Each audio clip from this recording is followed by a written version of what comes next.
Shalom, apa kabarnya hari ini? Luar biasa.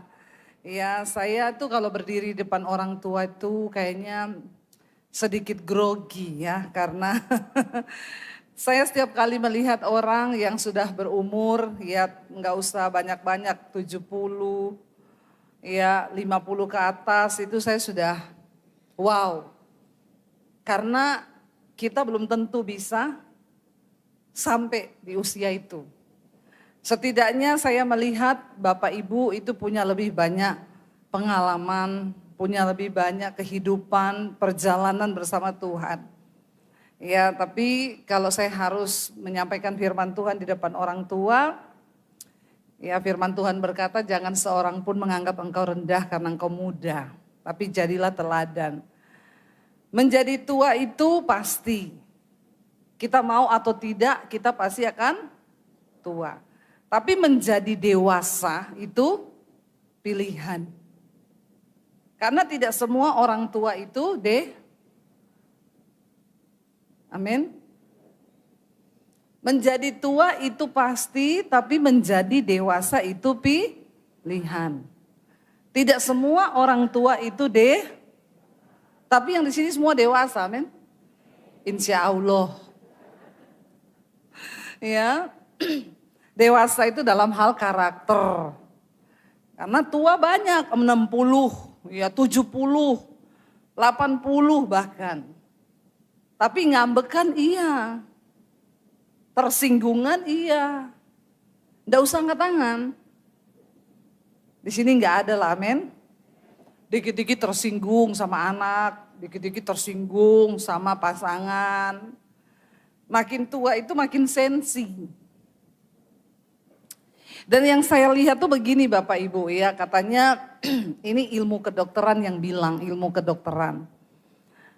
Di atas 50 tahun itu, perempuan itu hormon estrogennya turun, hormon wanita. Apalagi kalau dia sudah menopause. Tetapi hormon estrogennya, hormon laki-lakinya naik. Jadi di atas umur 50 perempuan tuh lebih perkasa. Lebih tahan banting. Lebih ya udahlah nggak usah apa-apa dipikir.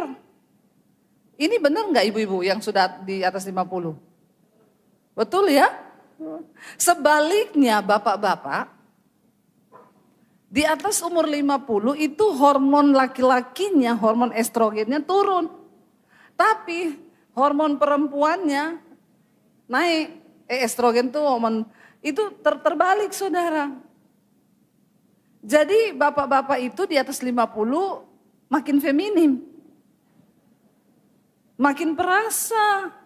Karena hormon wanitanya naik.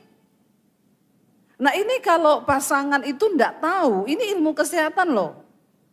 Karena Tuhan yang mengatur sistem hormon dalam tubuh kita. Mungkin Tuhan pikir kali ya kasihan banget kalau wanita itu terjajah terus dari masih muda sampai tua terjajah terus sama bapak-bapak ya. Bukan bapak-bapak yang di sini nih yang di dunia luar sana sih. Jadi ditukar lah ya. Ketika tua bapak-bapak mulai menurun tapi ibu-ibu naik. Nah kalau makanya saya banyak hadapi orang konseling. Itu ibu-ibu saudara. Bu saya itu mau tanya ya, saya itu tiap hari ini ribut sama suami saya. Suami saya itu makin kesini makin sensi. Kira-kira ini benar nggak ibu-ibu? Yang ada suaminya takut jawab.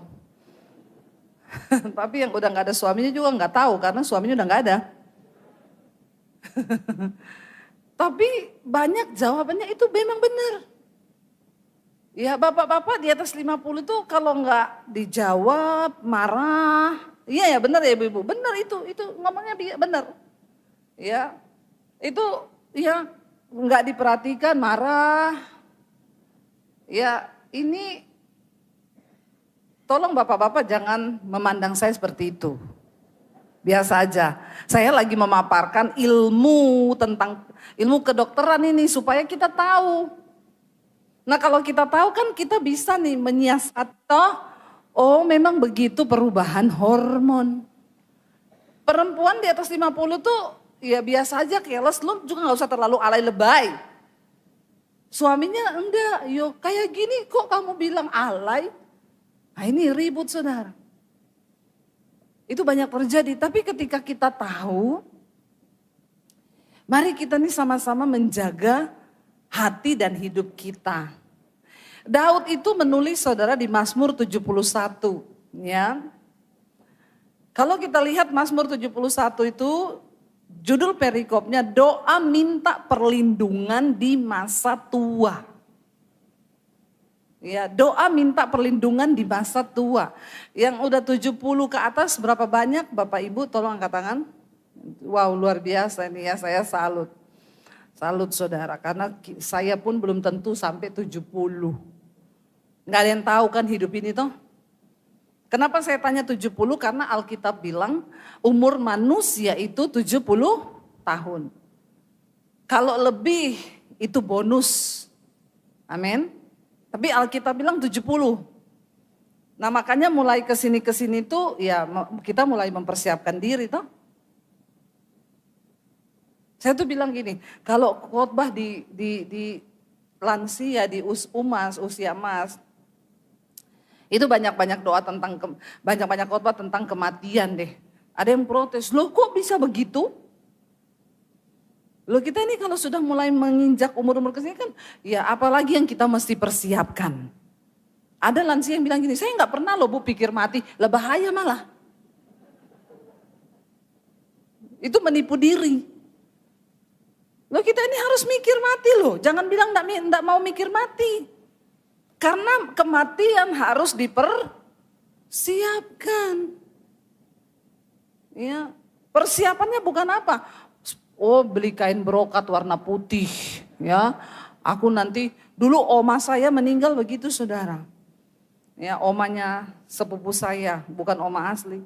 Dia mau mati, dia sudah pergi beli kain brokat putih, dia jahit, dia beli sepatu. Ya petinya yang begini, udah disiapin semua. Pokoknya nih aku mati nih bajuku, jadi bagus juga sih. Supaya kalau mati jangan mendadak gitu ya. Karena ada orang mati mendadak, dipakein bajunya anaknya ndak muat, di sininya kebuka. Kasihan kan saudara, bagus juga sih siap-siapnya begitu tuh bagus. Tapi lebih kepada kita menyiapkan hati kita loh. Menyiapkan hidup kita loh. Kita ini akan menghadap Tuhan. Nah ketika kita menghadap Tuhan, apa yang kita bawa sama Tuhan? Amin. Daud itu menulis satu Mazmur doa minta perlindungan di masa tua. Ayat yang pertama dia bilang begini, padamu ya Tuhan, Mazmur 71, padamu ya Tuhan aku berlindung, janganlah sekali-kali aku mendapat malu.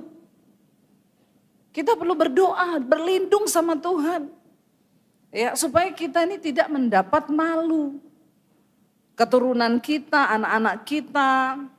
Lepaskanlah aku dan luputkanlah aku oleh karena keadilan-Mu. Sendengkanlah telingamu kepadaku dan selamatkanlah aku. Jadilah bagiku gunung batu tempat berteduh, kubu pertahanan untuk menyelamatkan aku. Sebab engkaulah bukit batuku dan pertahananku. Perhatikan saudara, saya sangat salut dengan Daud. Bahkan sampai di masa tua, dia itu tidak pernah berhenti hidup mengandalkan Tuhan. Dia bilang Tuhan keselamatanku, gunung batuku, perlindunganku. Dia nggak pernah jadikan anakku yang kaya itu pertahananku, anakku yang itu tuh. Karena banyak orang tua itu saudara, ya justru udah tua ngerepotin anak. Di sini enggak, di Jakarta banyak. Saya lagi ngomongin yang di Jakarta biar jangan tersinggung loh ya. Saya tahu orang-orang lansia di Surabaya itu luar biasa. Insya Allah. Tidak merepotkan anak. Ya, karena ada orang-orang tua tuh yang hidupnya tuh, aduh anaknya itu sampai stres. Ya, banyak yang tanya sama saya bahkan bilang ini, Bu khotbahin dong Bu bagaimana orang-orang tua itu harus hidup. Ya biar saya ini, aduh saya tuh capek Bu hadapi mama saya, hadapi mertua saya. Ya saya cuma bilang sabar. Ya iya sabar Bu, tapi orang tua saya itu aneh banget. Ya, tapi di sini tidak. Seringkali orang tua menjadikan anak tempatnya berlindung, tempatnya bernaung. Kalau yang dia pengen sudah nggak ada, wah anak ini yang dicecer terus, pengen ini, pengen itu, pengen beli ini, pengen beli itu, pengen beli mobil, pengen beli ini. Dia tuh lupa kalau anaknya itu juga ada pergumulan gitu loh.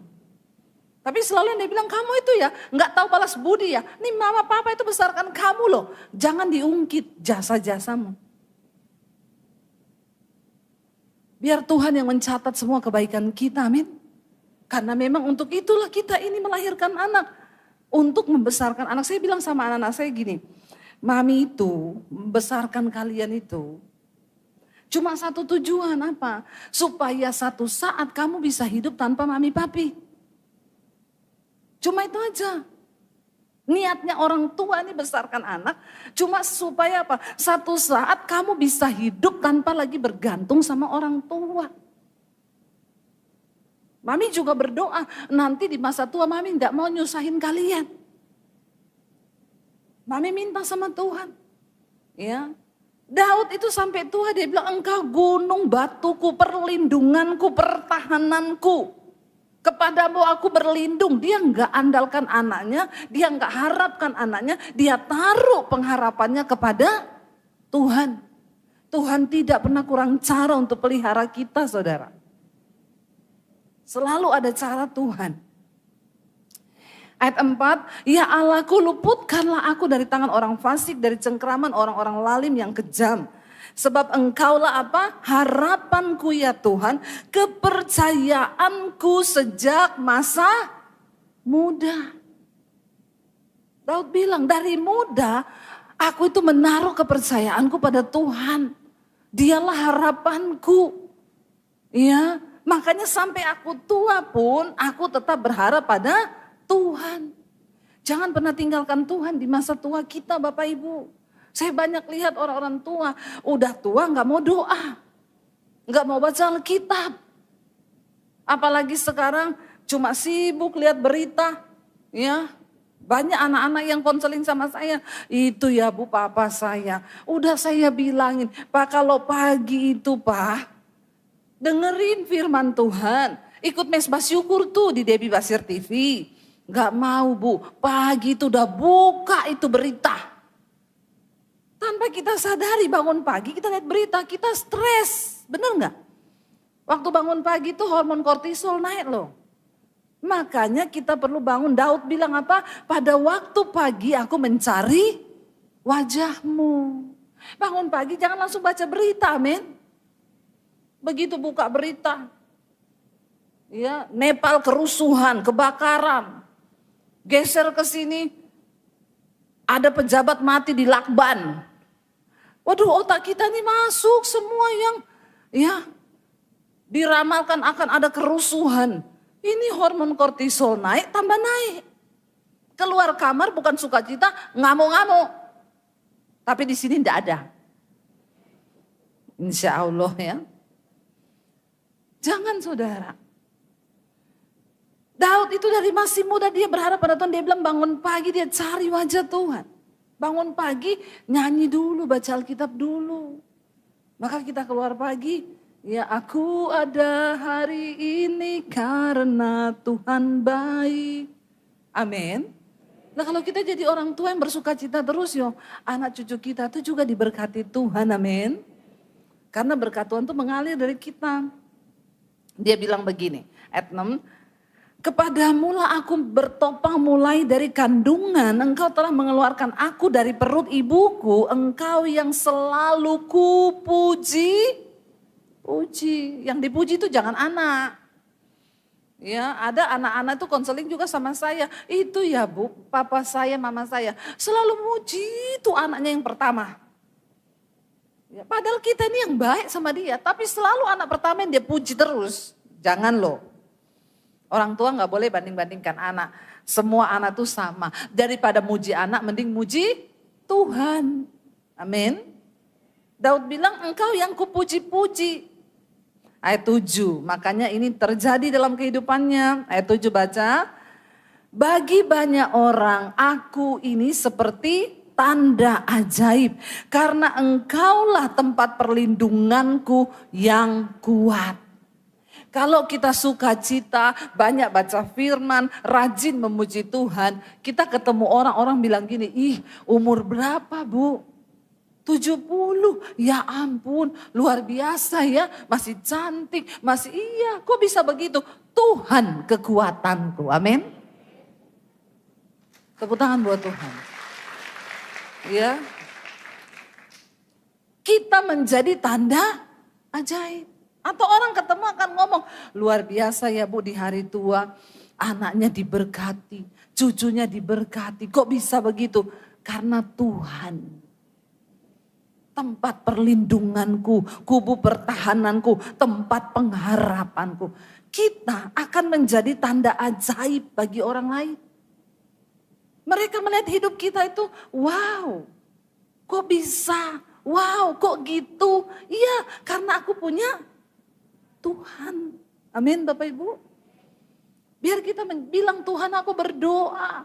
Jadikan aku ini tanda ajaib. Ini doanya Daud di masa tua loh, bukan di masa muda loh. Bahkan sampai tua pun Daud pengen menjadi tanda yang ajaib bagi banyak orang. Dia bilang begini saudara. Kenapa?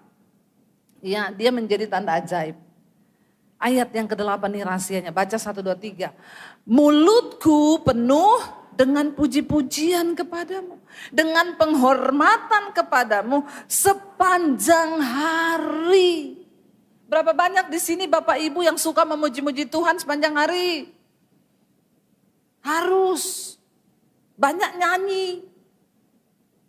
Salah satu kunci kita menghadapi peperangan di hari-hari terakhir ini, banyak memuji Tuhan. Jangan bangun pagi kayak radio rusak. Pusing orang dengar. Suamimu pusing, istrimu pusing, anak-anakmu pusing. Amin. Biar mulut kita nih penuh pujian, penghormatan. Daud bilang mulutku penuh dengan pujian, penghormatan kepada Tuhan sepanjang hari. Ya, orang yang suka memuji Tuhan tuh lebih awet muda. Ya. Berapa banyak ibu-ibu mau awet muda? Ini ya, nggak usah tarik benang, tarik kawat, nggak mempan tarik kabel. Semua ditarik saudara ya. Tapi hatinya nggak suka cita. Biar mau dibotoks, disuntik, di filler, di apa lagi. Kalau hatimu nggak suka cita. Ya, mukanya jadi kayak nenek sihir. Tapi kalau hati penuh sukacita, ya enggak usah filler, enggak usah botok, enggak usah benang-benang. Kita menjadi tanda yang ajaib. Orang lihat, ih luar biasa ya udah umur segitu, puji Tuhan ya iya. Saya kemarin diundang ulang tahun, ngisi khotbah di ulang tahunnya Ibu Pendeta GBT juga, Ibu Sipora umur 98. Ya 98 saudara. Waktu ditanya, saya tanya Ibu rahasia awet mudanya apa? Doa, puasa, memuji Tuhan. Dan yang ketiga menabur. Banyak menabur kebaikan. Menabur firman, menabur senyum, menabur nasihat yang baik, menabur uang juga. Ya, kalau lihat orang susah, memberi. Ya, lihat orang kekurangan, dikasih katanya. Ya, dan itu rahasia awet mudanya 98 loh. Saya udah 3 kali nih hadiri ulang tahunnya. Dulu di Jakarta pernah diundang, Bu, nanti Ibu bisa khotbah di ulang tahun mama saya. Ini yang undang saya udah ibu-ibu ini, kok masih ada mamahnya. Saya tanya, mamanya umur berapa? 105. Hah, masih diulang tahunin 105? Iya, masih sehat Bu katanya. Saya datang nih. Benar masih sehat, duduk di kursi. Saya salaman, shalom Ibu. Iya Bu Pendeta. 105. Langsung saya suruh dia doain saya saudara. Saya ambil tangannya, Ibu doakan saya juga ya. Sampai 105, saya juga mau memberitakan Injil sampai 105. Terus saya tanya, Oma rahasia umur panjangnya apa? Dia jawab, minum Coca-Cola sama es batu. Ini sih agak lain ya, agak lain. Saya bilang, waduh. Terus saya bilang sama anaknya, Bu, kayaknya udah pikun Omai, kenapa? Masa saya tanya rahasia umur panjangnya apa? Dia bilang minum Coca-Cola sama es batu. Ih betul Ibu Debbie, itu di depan Ibu ada Coca-Cola 2 botol tuh sama es batu. Itu minumannya dia, itu dari muda dia begitu. Siapa yang mau 105? Silakan dicoba. Jangan, ini adegan berbahaya. Hanya bisa dilakukan oleh para ahli saja ya. Yang amatiran gak boleh mencoba.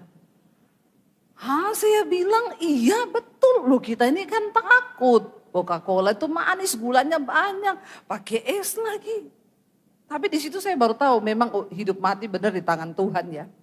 Ini kan sampai kayak bunuh diri dia tuh. Tapi benar di depan saya dia tuang, dia minum saudara 105 duduk. Wah luar biasa ya. Saya tanya, Oma mau didoakan apa nanti, kita ini mau berdoa. Ibu pendeta doakan apa? Biar pulang ke rumah Bapak. Lu? Udah dikasih 105 mau pulang ke rumah Bapak. Kenapa Oma mau pulang ke rumah Bapak? Hidupku ini sudah tidak berarti. Bikin susah orang. Ya pokoknya kita berdoa Oma ya, tapi kan Tuhan yang menentukan. Ya saya nggak bisa berdoa dalam nama Yesus Tuhan cabut nyawanya, kan nggak bisa toh. Akhirnya saya tahun depan diundang lagi. Padahal waktu itu 105 saya bilang sama suami saya, kayaknya ini ulang tahun Oma yang terakhir. Suami saya bilang jangan gitu loh, 105 loh. Masih ada 106. Ada lagi 107 setelah itu meninggal. Di Jakarta loh. Rahasianya Coca-Cola sama es batu. Saya ketemu bapak-bapak 104. Pak, bisa umur panjang begini kenapa? Dari umur 40, saya enggak makan daging, enggak makan tepung, enggak makan gula. 104. Wih, jadi sekarang Bapak mau didoakan apa? 1, Bu Pendeta, doakan biar mati. Kenapa? Udah capek hidup. Anakku udah mati, istriku udah mati, mantuku udah mati, aku enggak mati-mati. 104. Saya bilang, lagian si Bapak dulu enggak makan daging, enggak makan tepung, enggak. Mending makan aja Pak. Daripada sekarang juga minta mati toh. Dulu pengen umur panjang, diet, enggak makan ini, enggak makan itu. Ya sekarang minta mati. Jadi kesimpulannya saya ketemu 2 orang yang 100 tahun. Dua-dua pengen didoakan minta. Makanya kalau doa jangan terlalu minta panjang-panjang juga. Nanti repot, suruh-suruh doakan biar mati, susah. Ya, Tuhan aku mau hidup sampai seberapa umurku Tuhan tentukan. Supaya aku bisa memberitakan kemuliaan Tuhan di dalam hidupku, amin. Ya, itu saudara. Mulut kita penuh pujian, penghormatan kepada Tuhan. Jangan ada orang yang udah tua, ada jemaat bilang, Bu saya itu Bu pusing sama papa saya, Bu udah tua tiap hari maki mulutnya. Perkataan kutuk yang keluar, jangan ya. Karena apa yang kau tabur itu yang akan kau tuai. Kau nabur kutuk, kasihan anak cucumu dikutuk. Kita belajar untuk memuji Tuhan sepanjang hari. Ayat 9, Daud bilang, janganlah membuang aku pada masa tuaku. Janganlah meninggalkan aku apabila kekuatanku habis. Ya, itu yang sering kita dengar dengan ucapan orang bilang, ingat umur. Jangan sok kuat juga. Makin kesini kekuatan makin memudar. Itu sudah hukum alam. Jadi jangan melakukan hal-hal yang dulu kalau dinasihati anak yang mau didengar. Ya. Udah tua lari pagi. Anaknya bilang jalan aja, lari. Nah ini, nanti cedera lutut. Dinasehati jangan terlalu capek, enggak bisa gini. Makin tua kekuatan kita makin habis. Tapi Daud bilang jangan buang aku Tuhan di masa tuaku. Jangan meninggalkan aku apabila kekuatanku habis. Ya, akan habis. Sehebat apapun kita merawat tubuh kita saudara. Satu saat akan habis dimakan usia.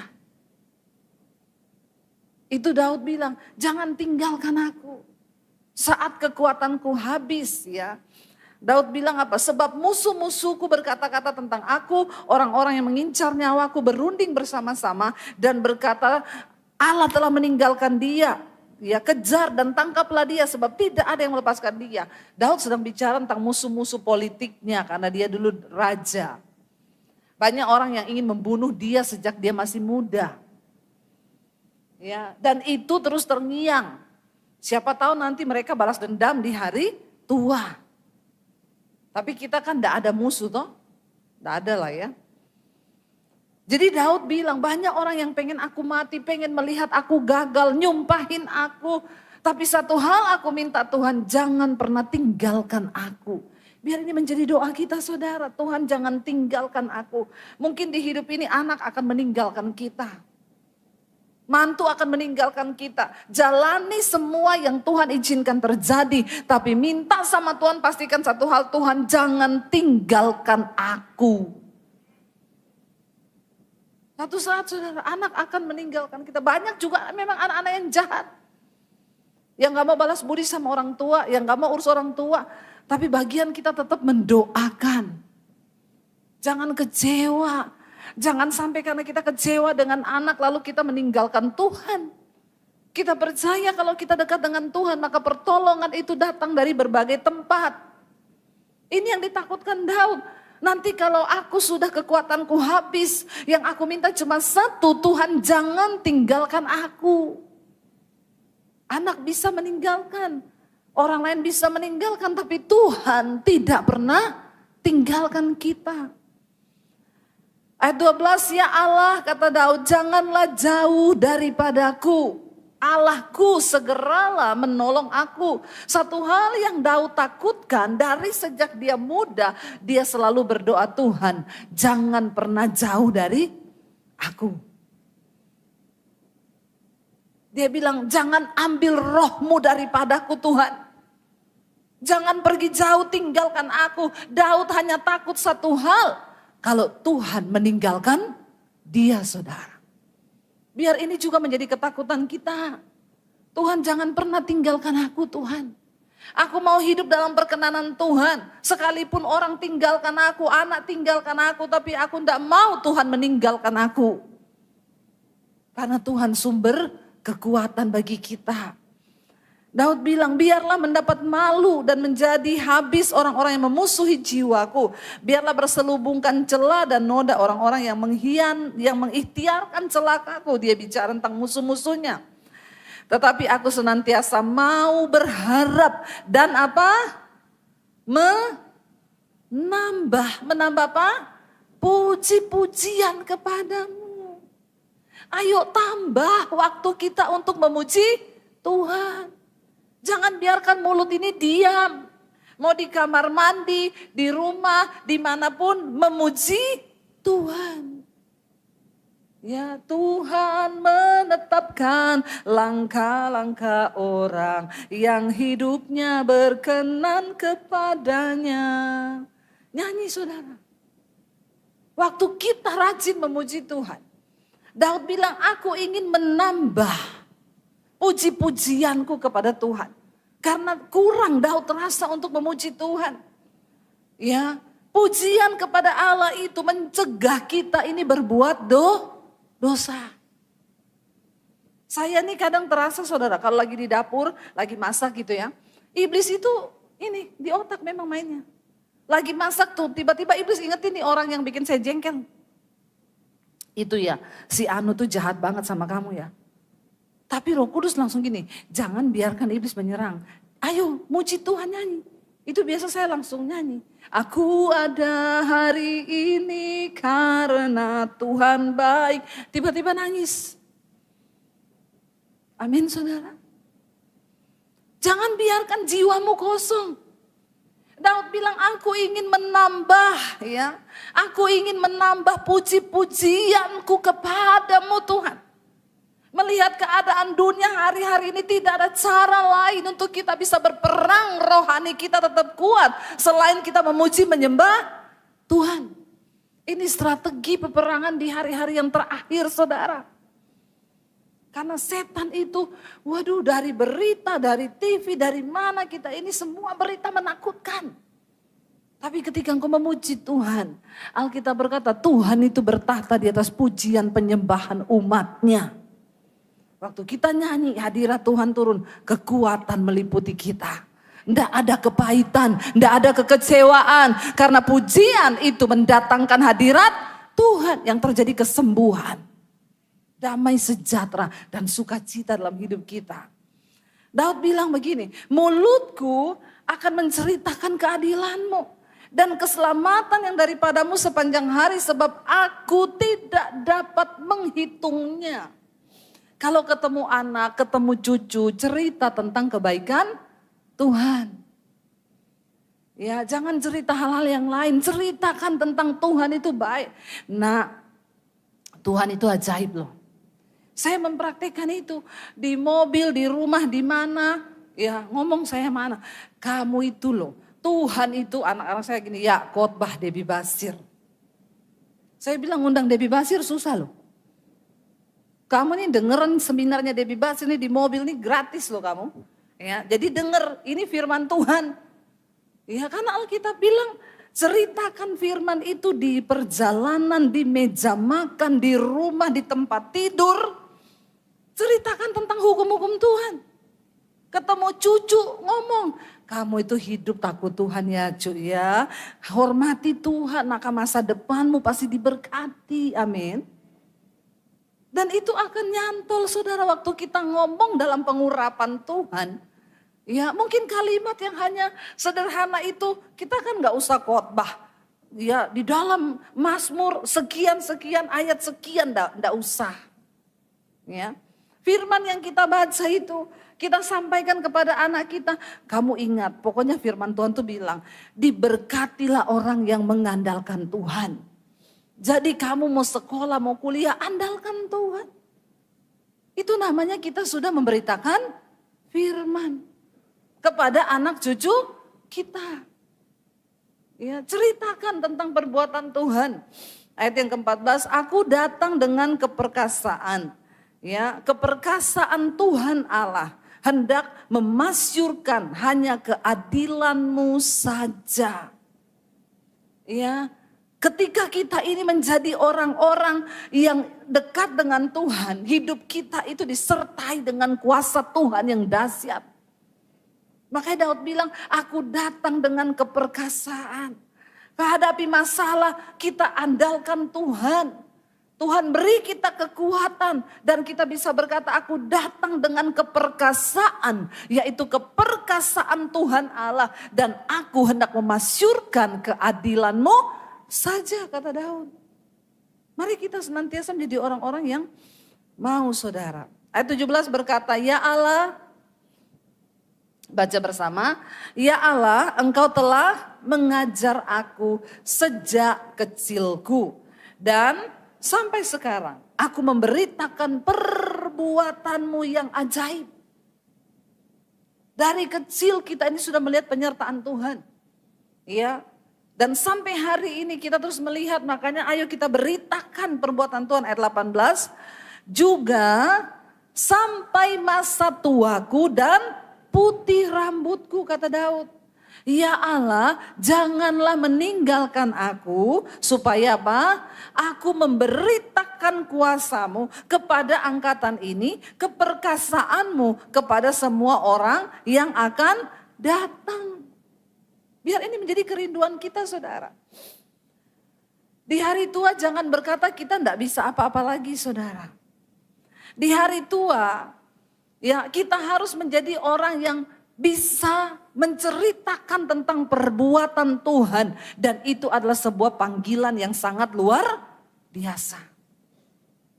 Ya, untuk memberitakan keperkasaan Tuhan, untuk menceritakan kedahsyatan Tuhan, kita nggak perlu sekolah Alkitab dulu. Tapi ketika kita dipanggil menghadap Tuhan satu saat kelak, kita bisa mempertanggungan jawab hidup kita di hadapan Tuhan. Tuhan, di masa tuaku, aku menceritakan tentang kedahsyatanmu Tuhan kepada anak cucuku. Tuhan, di masa tuaku, aku menceritakan tentang keperkasaan Tuhan. Saudara bisa bersaksi lewat kesaksian yang saudara dengar mungkin. Saya tuh banyak ketemu orang saudara. Di Indonesia, bahkan di luar Indonesia. Mereka itu berkata begini, Bu, saya itu tadinya sama Tuhan biasa-biasa saja. Tapi akhirnya Bu, saya bersyukur saya mulai ikuti khotbah-khotbah Ibu di YouTube. Itu dari mana? Dari oma saya. Ibu tahu oma saya, ini oma di Indonesia, cucunya tinggal di Australia. Tiap hari oma saya tuh kirimin khotbah Ibu tuh di WA. Dengerin ini ya, nggak dibalas, besok dengerin ya, besok dengerin ya. Lama-lama anaknya ini ya, dalam satu saat kesulitan dia akhirnya klik coba buka Dia cari saudara, ketemu. Oh ternyata ini ya. Kemarin saya ketemu di Sydney. Seorang ibu dia bilang, Bu saya tuh dengar khotbah Ibu pertama dari mama saya. Ya mama saya itu selalu bagiin khotbah Ibu, kamu denger ini. Ya saya sih nggak tertarik ya, saya lihat foto Ibu gitu di share mama saya. Ini pendeta rambut pendek ini ngapa gitu. Karena bayangannya pendeta itu rambut panjang pakai jas. Terus akhirnya saya nggak pernah buka Bu. Mama saya tiap hari gini, sudah kamu lihat Yamah. Satu saat Bu, waktu di Australia saya tuh sewa restoran. Bekasnya orang Thailand apa mana, ada setannya. Saya bilang, kenapa kamu tahu ada setannya? Ya saya tahu Bu, orang sendok melayang. Ya jatuhnya sendok itu kalau dari atas kulkas, botol kecap jatuh kan ke bawah. Jatuhnya ke kepala saya begini. Dari samping, kan berarti setan. Pegawainya kerasukan, akhirnya dia bingung. Aduh, ini udah setan beneran nih. Lalu dia cari di YouTube, dia klik peperangan rohani yang muncul. Debbie Basir punya paling atas. Dia bilang, iya pendeta ini yang sering mama saya kasih. Tapi dia dengar. Dari situ dia mulai praktekkan saudara. Dia doakan itu tempatnya, dia urapi minyak. Karena mau cari pendeta juga susah katanya. Ya, saya selalu mengajarkan enggak usah cari-cari pendeta. Enggak ada pendeta hebat, yang ada Tuhan yang hebat dengan imanmu yang hebat. Amin saudara. Dari situ saudara akhirnya dia menang terhadap setan. Dia dengerin. Dia bilang, Bu saya berubah banyak Tuhan ubahkan setelah saya ngikuti semua khotbah-khotbah Ibu. Saya tadinya cuma, dan dari mana saudara, mamahnya itu yang tidak pernah berhenti kirim ayo denger. Dan mamanya terus berdoa. Tidak ada kata tidak bisa dan saya sudah terlambat dan tua. Bapak Ibu bisa menjadi pendoa bagi anak cucumu untuk mereka boleh dibawa dan mengenal Tuhan secara pribadi. Amin. Saya yakin dia bisa mengalami Tuhan. Kenapa? Karena ada mamanya yang berdoa. Setan itu cuma cara Tuhan pakai aja supaya dia mencari Tuhan. Daud berkata, aku ingin memberitakan kemasyuranmu, ya, menambah puji-pujian, ya. Dan ketika Daud melakukan semua itu saudara, Tuhan turut bekerja dan Tuhan turut menyatakan. Ayat 19 dikatakan, keadilanmu ya Allah sampai ke langit. Engkau telah melakukan hal-hal yang besar. Ya Allah siapakah seperti engkau? Ayat 20 Daud bilang begini. Engkau yang telah membuat aku mengalami banyak kesusahan dan malapetaka. Engkau akan menghidupkan aku kembali. Dan dari samudra raya bumi engkau akan menaikkan aku kembali. Seringkali Tuhan mengizinkan malapetaka, kesusahan itu menimpa kita. Tapi tujuannya untuk membawa kita naik lebih tinggi. Yang terakhir ayat 21 Daud bilang begini saudara. Engkau akan menambah apa? kebesaranku dan akan berpaling menghibur aku. Aku pun mau menyanyikan syukur bagimu dengan gambus atas kesetiaanmu ya Allahku. Menyanyikan mazmur bagimu dengan kecapi yang kudus Israel. Dan lain sebagainya. Bibirku bersorak sementara menyanyikan mazmur. Saudara, waktu Daud bilang, aku ingin menambah pujianku. Maka Tuhan juga menambah kebesarannya atas hidup Daud. Amin. Jangan pasrah dengan keadaanmu hari ini. Tapi mulai bangun iman, mulai pujian penyembahan. Mari jadilah orang-orang yang memberitakan kasih kemurahan Tuhan. Supaya kita tuh setiap hari melihat, setiap hari mendengar, setiap hari memasyurkan tentang Tuhan. Dimulai kepada anak cucu kita, dimulai dari kehidupan kita. Sebagai orang-orang tua, kita sadar makin kesini tenaga kita makin habis. Tapi biarlah roh kita menyala-nyala. Rasul Paulus bilang apa? Walaupun tubuh jasmaniku semakin merosot. Tapi manusia batiniaku dibaharui dari hari ke hari. Waktu roh kita kuat, enggak peduli tubuh kita lemah. Tapi waktu rohani kita kuat, itulah yang menjadi titik balik saudara. Di masa tua kita akan tetap bersuka cita. Terus dan terus Tuhan akan tambah-tambahkan kebesarannya dalam hidup kita. Biarlah doa Daud ini di masa tuanya juga menjadi doa kita semua. Saya undang para imam musik untuk maju ke depan.